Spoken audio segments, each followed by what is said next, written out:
I forgot to ask you on the comments there that I wanted to say that I've gotten a lot of calls from our constituents here in the city on the repair of 281 by the canal.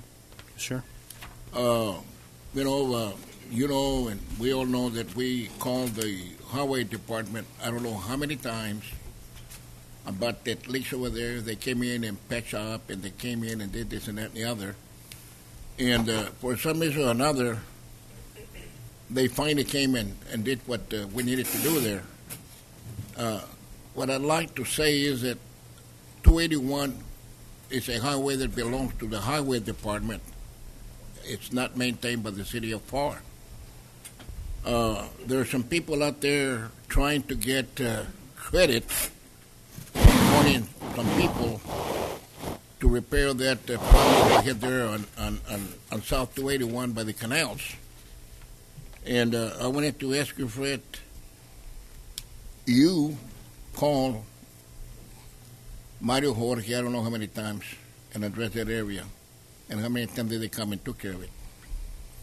Well, Mayor, I mean, this is something that's been ongoing for the better part of a year and a half now, I think. This is something that, unfortunately, as we've mentioned before, I guess everybody's a victim of shortfalls, and TxDOT, I think, is a prime example of what's happened, I think, around the country and around the state.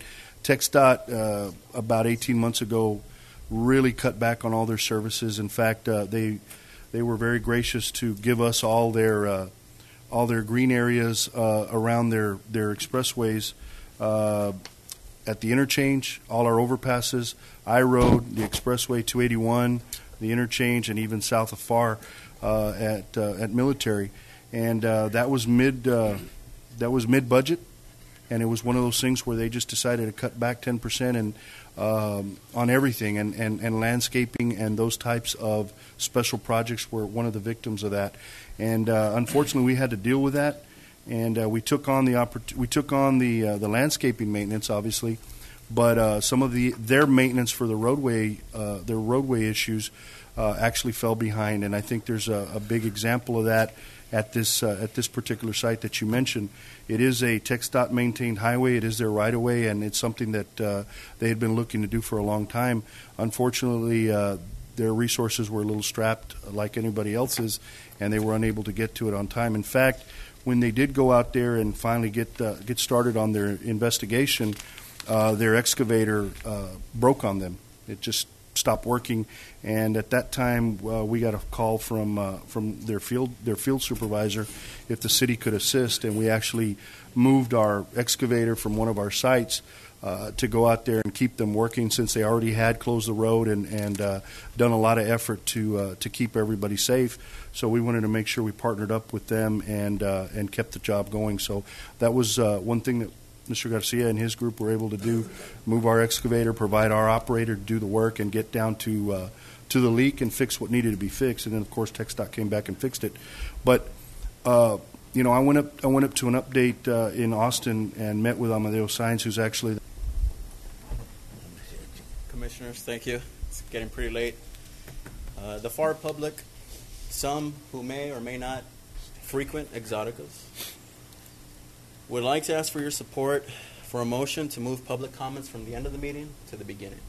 Thank you.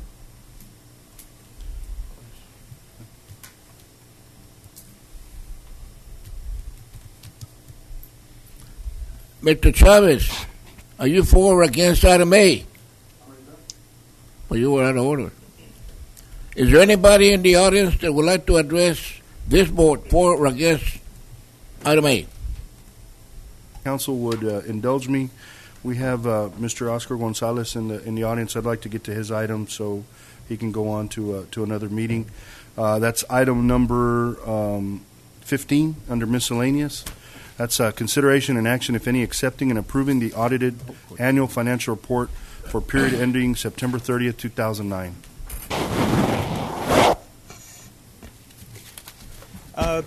Commission members, number 16 is a continuation from last meeting's agenda item.